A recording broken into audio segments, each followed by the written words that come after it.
have, and it's I broken. My remember Christ, Mary, my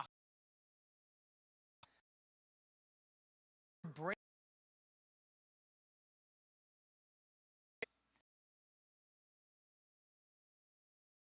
Hollow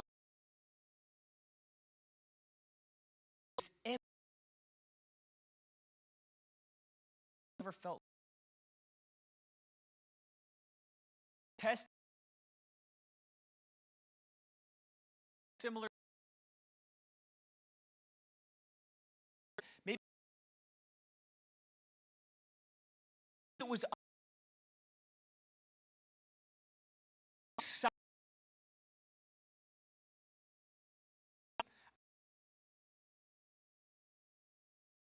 was anxious my life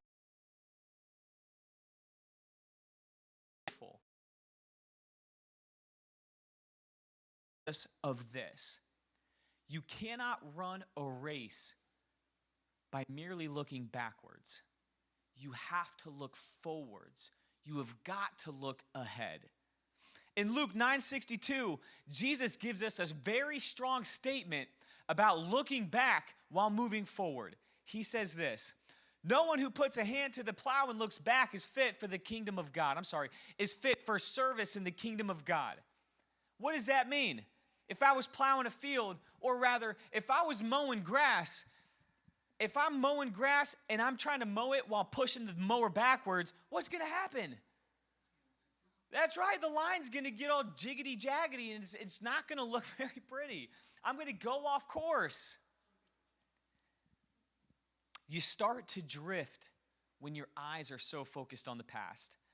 And just like running a race while you're turned around, you're not going to be able to stay in the lane that God has prepared for you.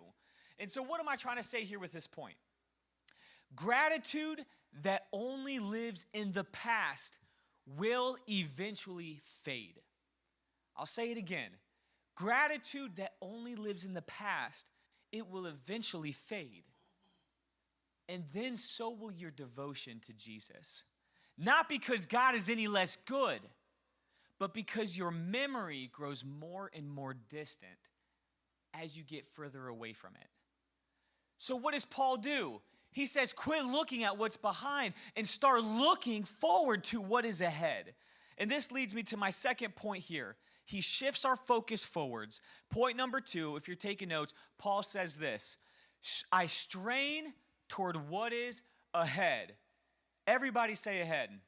Ahead. Paul says, I forget what is behind and I strain toward what is ahead. This is not any longer what Jesus has saved me from. Now we get into what Jesus has saved me to. He says, I strain toward what is ahead. This is future-oriented gratitude that produces deep devotion to Jesus Christ. And this is what will strengthen your faith over time. If you have something to hope for that is greater than the life that you are living right now. And in Romans 8, verse 24 through 25, he says this, for in this hope we were saved. But hope that is seen is no hope at all. Who hopes for what they already have? But if we hope for what we do not yet have, we wait for it patiently. Once again, Paul is saying that this hope that we have is future driven. I remember when I came up here to Baltimore, I had something in my faith, it just switched, and I decided that I was going to start living for Jesus wholeheartedly. And I knew that God was calling me to certain things, right? And I had the same desires as anybody else my age. I was in my early 30s, but I wasn't married. I had no job. I had no career. I had no money saved up. I had no car. So here I am, and the Lord knows the desires of my heart. And I was like, God, how are you going to make all of these things happen? And I'll never forget, I was doing a work detail with the local teen challenge. We were up in Pennsylvania, and God spoke to me very clearly. I was reading the word, and God spoke to me, and he said, Alec, I am going to do exceedingly abundantly more than you can ask, think, or imagine. And I held on to that promise like I knew it was the Lord. And over the course of the next couple of years, things didn't always look the way that I thought they were going to look. There were times where I still didn't have money. Now I'm back in school. Now I'm serving at 3 different ministries. And I'm like, Lord, I don't know if I'm any closer to getting where my heart's desires really want to be. And I would get antsy. You guys ever feel antsy? When God is saying, be still? When God is saying, keep pursuing me? When he's saying, let me keep working on your heart? Working out your salvation with fear and trembling. Let me mold you into the man of God or the woman of God that's going to be able to handle the assignments that I have for your life. It takes preparation, and I was in that season. And every time I'd get antsy, every time I would want to walk outside of the will of God for my life, that promise, it was almost as if it would whisper in my ear silently, Alec, exceedingly abundantly more than you can ask, think, or imagine. And I was like, God, I don't have a clearly defined point that I'm running to, but I have a promise. And that promise is strong enough to keep me running and moving forward. I didn't know what that meant. I didn't know what exceedingly abundantly more than I could ask, think, or imagine meant. I didn't assume it was attached to something material, because it's more than that. It is the overall abundance of the quality of life. Not just this physical life, but everything that he has promised to bring us into eternity. And so I held on in faith. I held on to it. I was looking forwards. But if I only looked backwards, my gratitude would start to drift. But if I look forward to what Jesus is leading me into, then my devotion for him will stay alive. It stays vibrant. It stays urgent, pursuing the heart of God with urgency. And how much more grateful if you know that he's in the process of shaping you. He's preparing a place for you right now as we speak. He's growing you and he's giving your life purpose. He's renewing your mind. He's filling your life with meaning, and he's pulling you into a new destiny.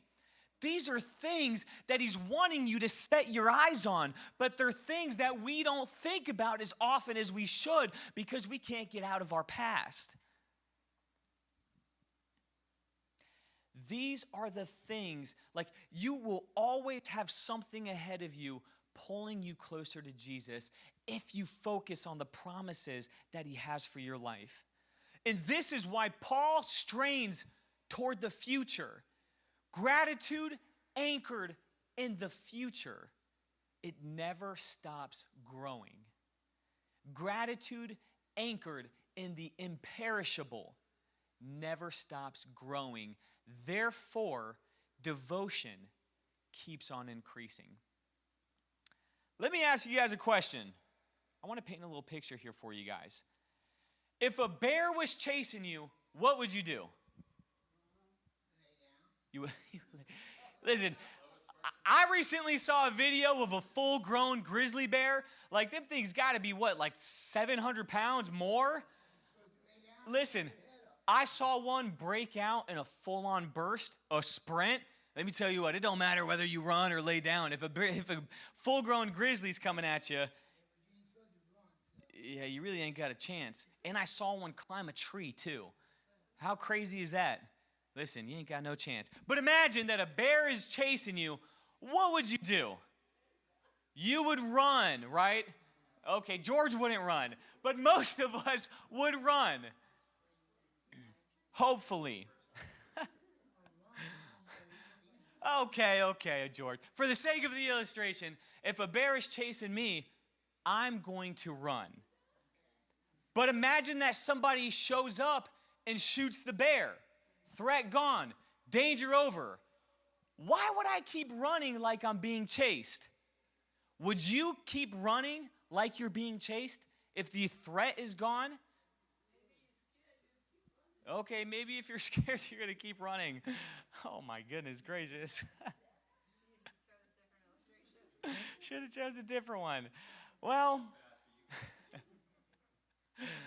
most of us, we would not keep running if the threat was eliminated because there would be no more sense of urgency. The danger is gone. And this is what happens when Christians only focus on everything that Jesus has saved them from. They're still running from the bear. If you keep running when the bear is gone, guess what's going to happen? You're going to burn out because you're running on panic, not purpose. Fear can be a good motivator to get the feet moving, but fear is never meant to be your long-term fuel. I tell you guys what, I had a near-death experience that changed my life. It was crazy. I had overdosed on drugs, and I remember what it was like losing my life. And what the Lord opened up my eyes to was horrific. And that fear sparked in me, oh my gosh, I got to change. I got to do something right now.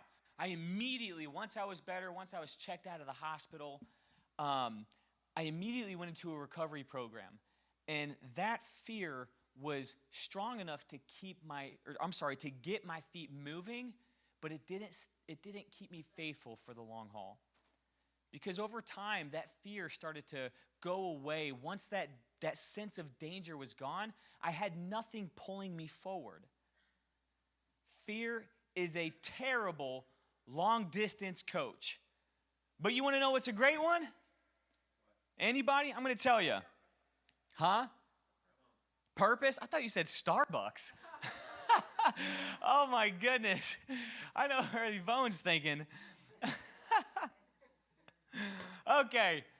Once upon a time, I was in love with a kids pastor.